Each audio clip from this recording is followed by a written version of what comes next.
आखिर विवाह है क्या? विवाह क्या होता है ना?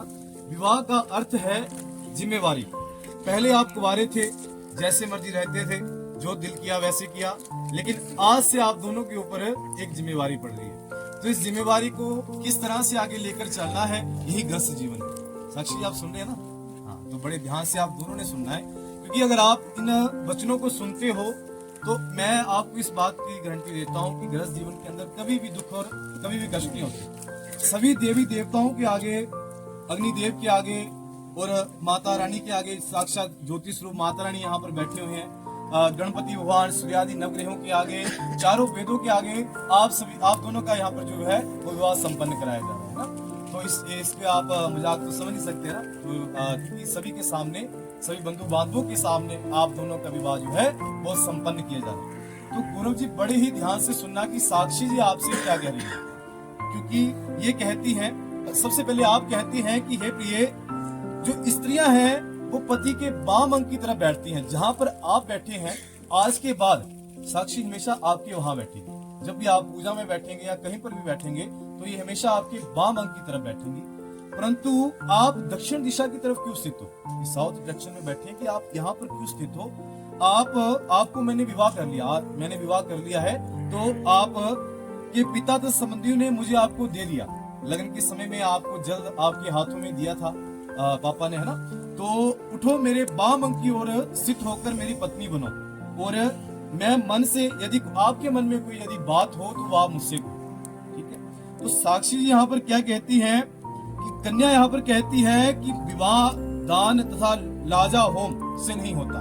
विवाह जो है वो दान, कन्यादान कर दिया, हवन यज्ञ कर दिया, इससे विवाह नहीं मानती, ये विवाह नहीं है। तो विवाह तो हुआ तब जानिए जब मेरे साथ वचन आपकी निमित्त, ये शर्तें नहीं है, इसे हम शर्तें बोल देते हैं, बट एक्चुअल में ये शर्तें नहीं है, ये एक वचन है कि एक पत्नी आपसे एक वचन मांग रही है कि आगे हमारा गृहस्थ जीवन शुरू होने जा रहा है, तो किस तरह से हमारा गृहस्थ जीवन जो है वो आगे चलेगा, और मैं आपसे, मेरे ये 7 वचन है, ठीक है? तो आप मतलब कि जब मेरे सप्तपदी हो चुके हो, मेरे 7 वचन, यदि आप 7 वचनों को मानते हैं तो तब मैं इस विवाह को जो है वो स्वीकार करती हूँ ना। तो यहाँ पर आप कहते हैं कि हे प्रिय, प्रथम पग में मैं विष्णु रूप आपको अन्न की वृद्धि के लिए लेकर चलता हूँ। इस समय आप भगवान विष्णु जी का रूप है, ऐसे ही सेरा कोई नहीं बांध सकता ना, और ये माता लक्ष्मी जी का रूप है। तो आप कहते हैं कि जब आपका कदम हमारे घर में पड़े तो हमारे घर में धन की वृद्धि हो, क्योंकि लक्ष्मी स्वरूप आप हमारे घर में आ रही हैं, अन्न की वृद्धि हो।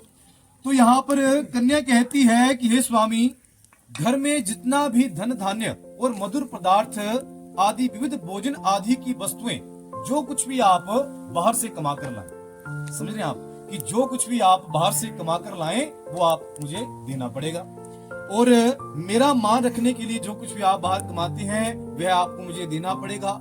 घर के बाहर बिना विशेष कारण शयन नहीं करना।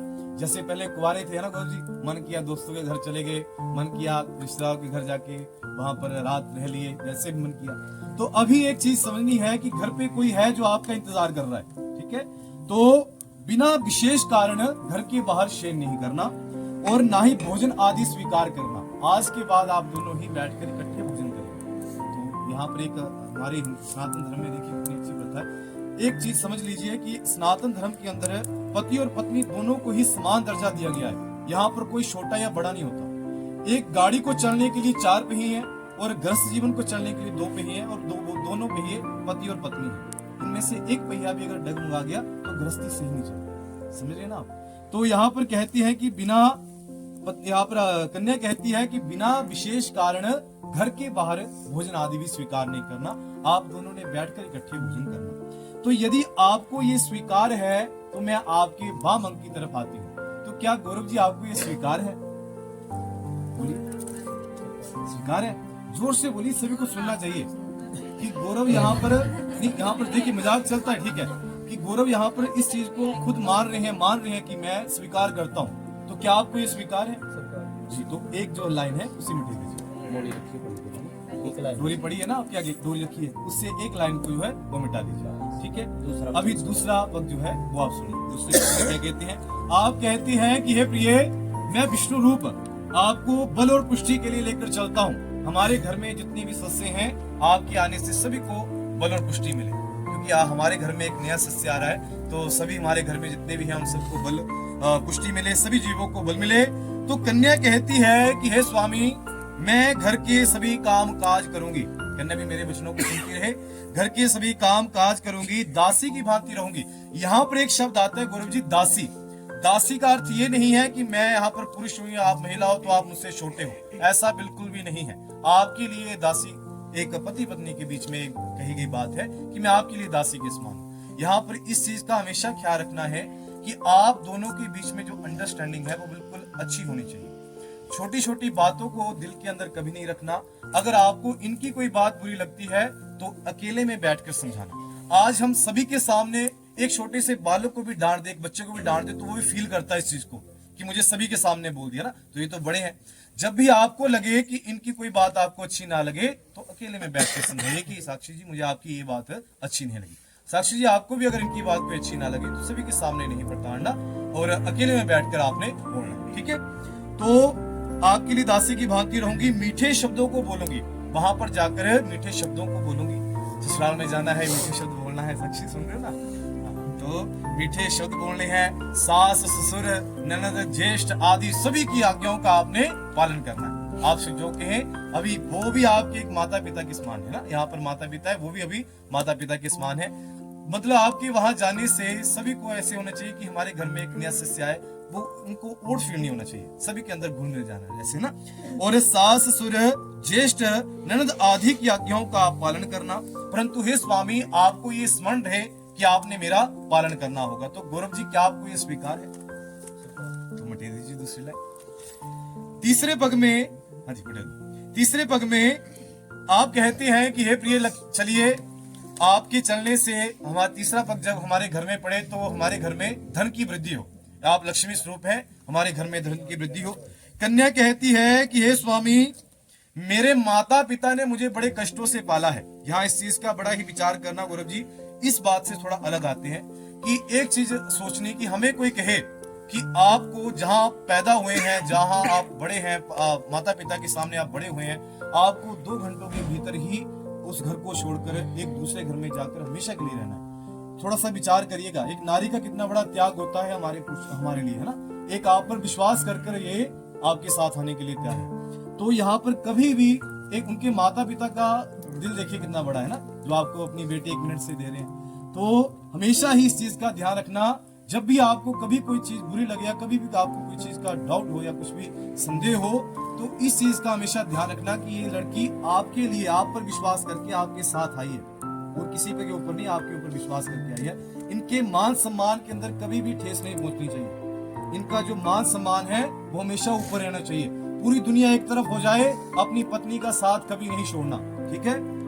मान लेना अपनी इस बात को, पत्नी का साथ कभी भी नहीं छोड़ना, क्योंकि आप पर भरोसा करके आपके साथ आ रहे हैं। तो उन्होंने कहा है कि मेरे माता पिता ने मुझे बड़े कष्टों से पाला, बचपन से बड़े हुए पाला है, पढ़ाया लिखाया ना। कभी बीमार हुए तो हॉस्पिटल जैसे औषधालय लेकर गए हैं। तो उनके सभी समीप जितने भी पुरोहित हैं, यहाँ आपके पुरोहित बैठे हैं, आपके सभी बंधु बांधव बैठे हुए हैं, सभी बैठे हैं यहाँ पर, बंधु बांधव बैठे हैं, सभी के सामने संकल्प करके आपको दे दिया। पापा ने आपके हाथ में जल दिया था ना, तो सभी के सामने आपको संकल्प करके दे दिया। मेरी जाति और कुल गोत्र सभी बदल गया, जो अभी आपकी जाति कुल गोत्र वो सब इनकी है। तो मेरे सभी संबंधी जो है वो सुख से रहे। ये कह रहे हैं कि मेरे जो संबंधी हैं, अभी मैं तो जा रही हूँ, तो मेरे संबंधी सभी सुख से रहे, क्योंकि मेरे में कोई बल नहीं है। जाहिर सी बात है, इनके अंदर कोई बल नहीं है। वहां जाएंगे, ऐसा ना हो कि अकेला फील करें, इस बात की जिम्मेवारी आपको, अकेला फील नहीं होना चाहिए। इनके जो जितना भी सुख है, जो भी बातें हैं, जैसे भी है, वो सब आपके ऊपर डिपेंड करता है। तो इस चीज का हमेशा ध्यान रखना। आपके होते हुए बल वाले हैं, ठीक है, आपके होते हुए स्वामी वाली हूँ, आपको मेरा, परंतु हे स्वामी आपको ये स्मरण रहे कि आपने मेरा पालन करना होगा। तो क्या गुरु जी आपको ये स्वीकार है? दीजिए तीसरी लाइन। चौथे पग में आप कहते हैं कि हे प्रिय, मैं विष्णु रूप आपको धन और सुख की वृद्धि के लिए उत्तर दिशा से चलने के लिए कहता हूँ, चलिए मेरे साथ। तो यहाँ पर कन्या कहती है कि हे स्वामी, मैं सभी सुख और दुख आपके साथ सहन करूंगी। जीवन में देखिए, हमेशा सुख नहीं है, हमेशा दुख नहीं है ना। सुख और दुख जीवन का हिस्सा है। ज्यादा सुख में अतीब सुख मिल जाए तो ज्यादा सुखी नहीं हो जाना, दुख आ जाए तो दुखी भी नहीं होना। गृहस्थ जीवन में रहते हुए भगवान का सुमिरन कभी नहीं छोड़ना ना। गृहस्थ जीवन का अर्थ ये नहीं है कि आप भगवान को भूल जाएं। गृहस्थ जीवन में रहते हुए भगवान श्री कृष्ण ने अर्जुन जी से कहा कि हे अर्जुन, गृहस्थी से बड़ा त्याग नहीं, गृहस्थी से बड़ा संन्यास भी नहीं है। तो गृहस्थ जीवन के अंदर रहकर अगर आप सही ढंग से चलते हैं, भगवान का स्मरण करते हुए अपने जीवन को गुजारते हैं, तो कैसे आपका जीवन व्यतीत हो जाएगा आपको पता भी नहीं चलेगा, है ना। तो सुख और दुख जीवन का हिस्सा है।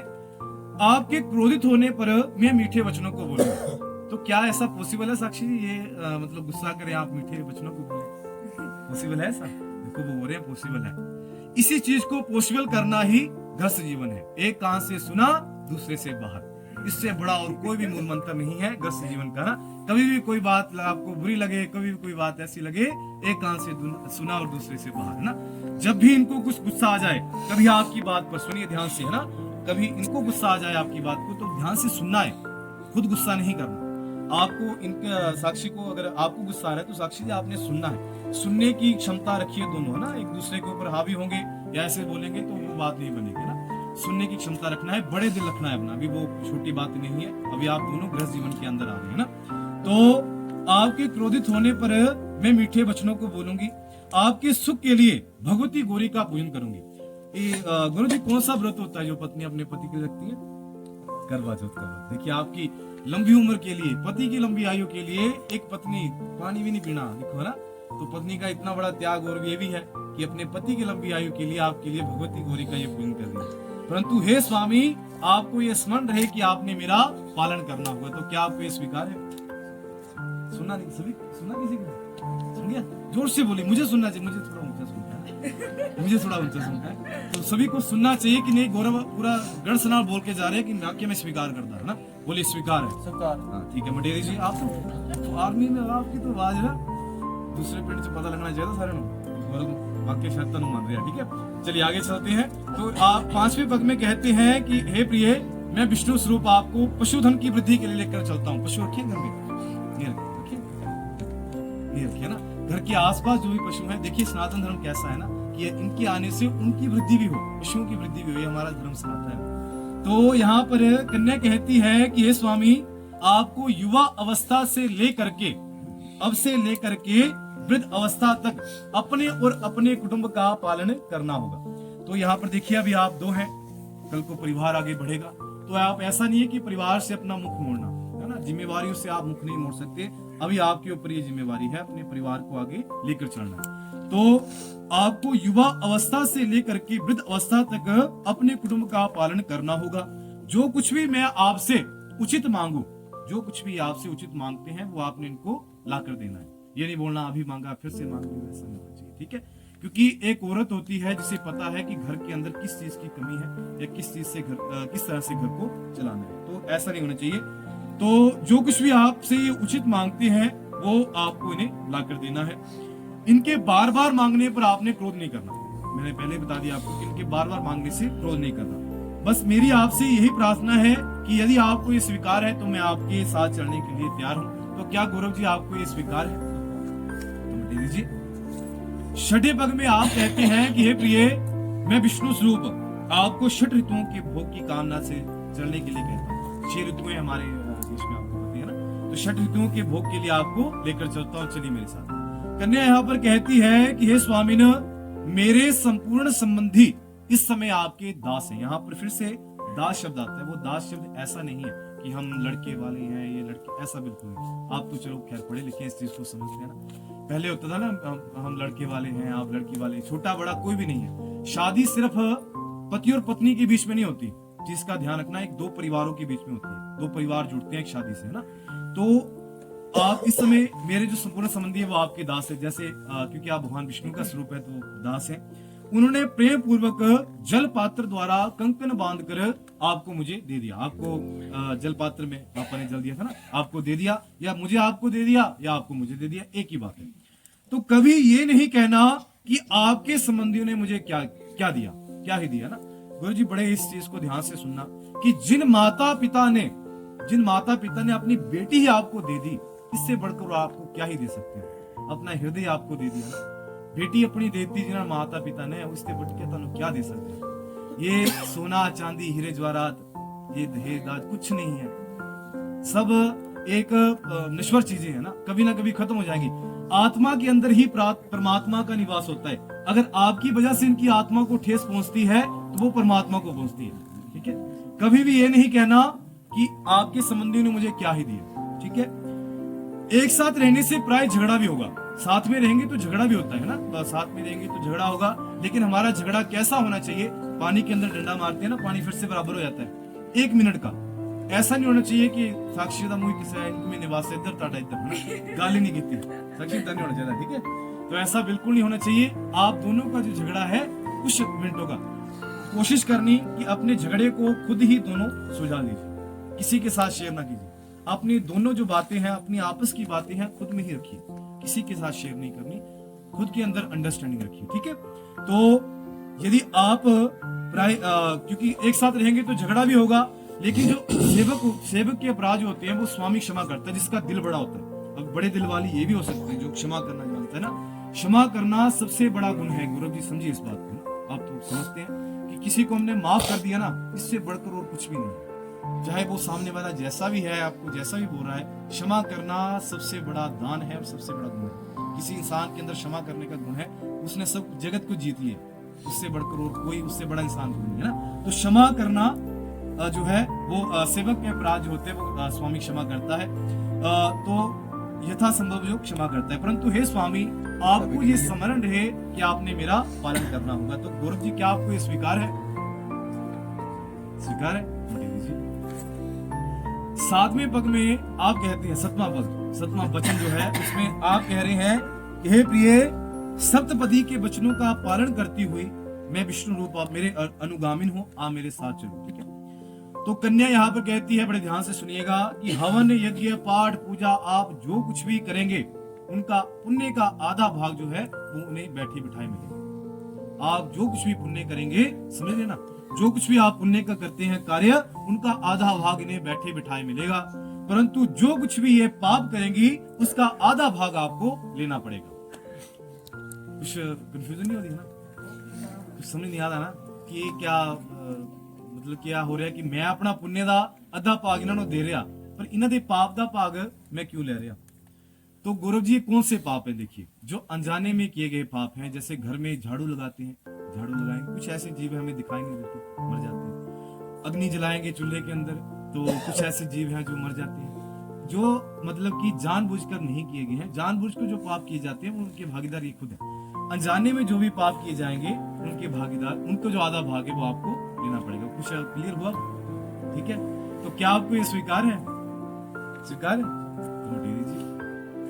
ठीक है, अच्छा, अभी इन्होंने तो अपने 7 वचन कह दिया आपसे ना, साक्षी ने बोल दिया जो भी मेरे 7 वचन थे। आपका एक वचन है, आपका जो एक वचन है वो 7 के बराबर है। तो साक्षी जी आपने बड़े ध्यान से सुना। ठीक है, यहाँ पर गौरव जी आपसे कह रहे हैं कि हे प्रिय, हमारे घर में, अब हमारा घर है, वहां पर सत्य तथा प्रिय का भाषण करना, हमेशा साक्षी जी सच बोलना, जैसी मर्जी सिचुएशन आ जाए कभी झूठ नहीं बोलना इनके साथ। ठीक है, सत्य और प्रिय का भाषण करना, हमेशा सच बोलना, क्रोध तथा आलस्य से रहित होकर मेरे वचनों को मानना, गुस्सा नहीं करना, बिल्कुल नहीं। गुस्सा होना इत्थे छड़ देना, गुस्सा त्याग का, और आलस्य का त्याग करना। अभी ऐसे नहीं होना चाहिए, गुरु जी आपसे कह रहे हैं कि चाहिए मेरे लिए चाय बना कर लाइए, नहीं मैं हल्ला सोना थोड़ी देर, आलस्य का आपने त्याग करना है। तो आलस्य बिल्कुल भी आपके अंदर नहीं होना चाहिए, क्योंकि अब आप एक घर की लक्ष्मी है, वहां पर जाकर आप उनके घर की लक्ष्मी है, तो इस चीज का ध्यान रखना। तो खैर आप तो समझते हैं इस बात को, आपको ज्यादा बताने की जरूरत नहीं। ठीक है, तो मेरे माता पिता ये कह रहे हैं कि मेरे माता पिता, मेरे भाई बहन, गुरु जी के माता पिता, भाई बहन, जो भी इनके रिश्तेदार हैं वो सब आपके रिश्तेदार हैं, रिलेटिव हैं। तो कभी भी घर पे कोई आ जाए तो कभी ऐसा नहीं लगना चाहिए, किसी को फील नहीं होना चाहिए कि मेरे घर पे आने से साक्षी को खुशी नहीं है, ऐसा बिल्कुल नहीं होना चाहिए। ठीक है, तो यदि आप इन गुणों को मानते हो तो मैं आपका अवश्य पालन करूंगा। ये कहते हैं कि यदि आप मेरी बातों को मानते हो, मेरे कथन के अनुसार चलोगे, मेरे कहे के अनुसार चलोगे, तो मैं आपकी बातों को अवश्य मानूंगा। बगीचे में शराबियों के स्थान पर नहीं जाना। अगर आप उन्हें जानते भी हैं साक्षी जी, वहां पर कोई है जिसको आप जिसे जानते भी हैं, इन्होंने बता रखा है कि नहीं हमारे रिलेटिव हैं, हमारे भाई हैं, हमारे जो भी हैं, अगर आप उन्हें जानते हैं, आपको पता है इन्होंने ड्रिंक की है, फिर भी उनके पास नहीं जाना, उनसे बातचीत नहीं करनी। क्यों? क्योंकि जिसने ड्रिंक की है वो आपको क्या शब्द कह दे, क्या बोल दे, इसका कोई पता नहीं था ना, हो जाता है ना, मुंह से निकल जाती है इस बात। तो बगीचे में शराबियों के स्थान में नहीं जाना, व्यर्थ बिना कारण दूसरे के घर में नहीं जाना। जब भी आप दूसरे के घर में जाना है, आपने कहीं पर भी जाना है, तो इनसे पता होना चाहिए, गौरव जी को भी या फिर माता पिता पापा को पता होना चाहिए, मम्मी को पता होना चाहिए कि साक्षी कहाँ गई है ना। तो बिना कारण दूसरे के घर में नहीं जाना, पर पुरुष के साथ क्रीड़ा, अर्थात जिसे आप जानते भी हैं, जिसे आप नहीं जानते, पर पुरुष जिसे आप नहीं जानते, उससे ज्यादा बोलचाल नहीं होनी चाहिए। अभी ये आपको बताएंगे कि हमारे ये रिलेटिव है, हमारे रिश्तेदार है, तो उनसे ही ज्यादा आपकी बातचीत होनी चाहिए। और व्यर्थ का गाना बजाना आदि छोड़ना पड़ेगा साक्षी जी अभी, ठीक है। व्यर्थ का गाना बजाना, तो चलिए गाने बजाने के बारे में आपसे ये कह सकता हूँ कि भगवान का भजन कीर्तन करने से आपको कोई नहीं रोक सकता, है ना। आप जैसे ऊंची आवाज में भजन कीर्तन कर सकते हैं, वो पापा भी सुन रहे हैं पीछे, ठीक है। तो भजन कीर्तन करेगी बेटी तो कोई इसको वो नहीं होना चाहिए, ठीक है। व्यर्थ का गाना बजाना, हंसना आदि, जोर जोर से हंसना इत्यादि छोड़ना होगा। जब आप वहां पर जोर से हंसेंगे तो दूसरे घर में पता नहीं चलना चाहिए कि साक्षी हंस रही है ना, तो इस चीज का ध्यान रखना। व्यर्थ का हंसना आदि, जोर से हंसना भी छोड़ना होगा, ठीक है। क्योंकि मैंने पहले आपको बताया कि इनके घर की आप इज्जत है, तो घर के भीतर सुख और दुख को आप मेरे साथ भोगती हो, भोगती हुई जिस स्थिति में भी मैं रहता हूँ, उस स्थिति में यदि आप रहते हो और तो मैं आपका अवश्य ही पालन करूंगा, ठीक है। ये मान रहे हैं इस बात को सभी देवी देवताओं के सामने। यदि आप मेरे कहा के अनुसार चलोगे, मेरे अनुसार चलोगे, मेरी आज्ञाओं का पालन करोगे, पतिव्रत धर्म का पालन करोगे, तो मैं आपकी सभी बातें जो आपने पीछे कही है वो सभी मानता हूँ, मैं सभी को मानूंगा, ठीक है। ये भी इस बात को मान रहे हैं कि बिना पत्नी गृहस्थ आश्रम कभी नहीं चल सकता, पत्नी के बिना गृहस्थी कभी भी नहीं चल सकती, पॉसिबल नहीं है। गृहस्थी जो है वो पत्नी के साथ ही चलती है, तो बिना पत्नी के गृहस्थ आश्रम का पालन नहीं हो सकता। अतः आप मेरी विश्वास पात्र बनो, मुझ पर भरोसा करो, सभी के सामने बोल रहे हैं कि आप मुझ पर भरोसा करो और मेरे साथ चलो। तो गौरव जी पूछिए, क्या इनको स्वीकार है? साक्षी जी बोलिए, स्वीकार है? स्वीकार है ना, चलिए। हरि ओम। महामंगलम भगवान विष्णु मंगलम गुरुदशा मंगलम पुंडरीकाक्ष मंगलम।